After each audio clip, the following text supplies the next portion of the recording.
పురపాలక శాఖ మంత్రిగా ఉన్నప్పుడు కేటీఆర్ చేసినన్ని తప్పులు ఎవరూ చేయలేదని బీజేపీ ఎంపీ రఘునందన్ రావు విమర్శించారు. ఎన్ కన్వెన్షన్ కూలగొట్టాలని హైకోర్టు 2014లోనే ఉత్తర్వులు ఇచ్చిందని, కానీ 10 ఏళ్లు అధికారంలో ఉన్న బీఆర్ఎస్ ఎందుకు కూలగొట్టలేదని విమర్శించారు. చెరువులు ఎక్కడెక్కడ కబ్జా చేశారో 10 ఏళ్లు అధికారంలో ఉన్న కేటీఆర్ కు తెలీదా అని ప్రశ్నించారు. బీఆర్ఎస్ కాంగ్రెస్ నేతలు పరస్పరం తిట్టుకుంటూ కాలం గడుపుతున్నారని విమర్శించారు. నేను అడుగుతున్న కేటీఆర్ని 2014లో తెలంగాణ ఏర్పాటు అయిన తర్వాత అప్పుడు ఆంధ్రప్రదేశ్ హైకోర్టు ఒక జడ్జిమెంట్ ఇచ్చింది. ఇంకా హైకోర్టు బైఫర్కేట్ కాలేదు, హైకోర్టు ఒక జడ్జిమెంట్ ఇచ్చింది. ఎన్ కన్వెన్షన్కి సంబంధించినటువంటి చెరువుని గుర్తించి దాని మీద మార్కింగ్ చేసి సర్వే చేసి ఆ ఆక్రమణని తొలగించమని చెప్పింది. బాగా చదువుకున్నారు కదా కేటీఆర్ గారు, సెల్ ఫోన్లోనే అంతా కనబడుతుంది కదా, మీకు గూగుల్ మ్యాప్లు కనబడతాయి కదా.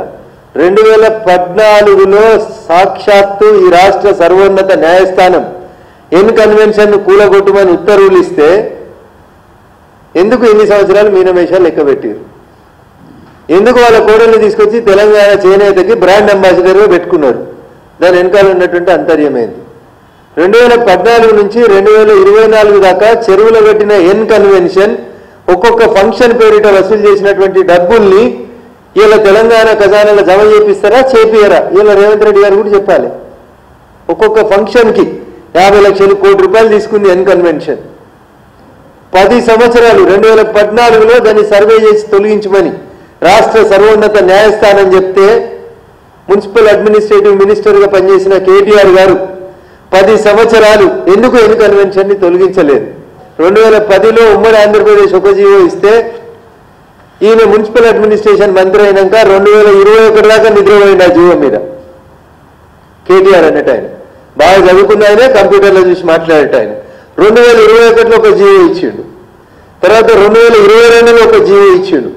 ఈ జీవోలో ఎంత మంచి ముచ్చట చెప్తాడని ఆయన అంటే, government accordingly year by appoint additional collectors of Hyderabad, Rangareddy, Medchal, Malkajgiri, Yadadri Bhuvanagiri, Medak, Sangareddy and Siddipet districts as the nodal officers and entrusts the responsibility of field work for the Lake Protection Committee. 2021 లేచిండు అన్న నిద్ర లేచి ఇలా గురుకుల ట్రస్ట్ భూములు లేదా 100 ఫీట్ల రోడ్డుకి ఈ పక్క ఆ పక్క జేసీబీలు పెట్టి ఎర్ర బోర్డులు పెట్టే బంగ్లాలు ఎట్లున్నాయి ఎన్నడనే నువ్వు సమీక్ష చేసినవా? ఇలా పోయి పొమ్ములేటి ఇల్లు కొలువుండ్రి, గుత్తా సుఖేందర్ రెడ్డి ఇల్లు కొలువుండ్రి, వివేక్ గారు ఇల్లు కొలువుండ్రి. ఎందుకు మీ బీఆర్ఎస్ ఎమ్మెల్యేలు లేవా? కొలుమని నేను పేర్లు చెప్పాలనా? జొన్వాడ ఫామ్ హౌస్ ఎందుకు కూలగొడతలేవు నువ్వు? రాండి కూలగొట్టురు అని పిలుస్తాడు. పొమ్ములేటి అంటే నా ఇల్లుని కూలగొట్టురు రాండి అని అడుగుతాడు. ఈ దొంగ డ్రామాలు ఎందుకు?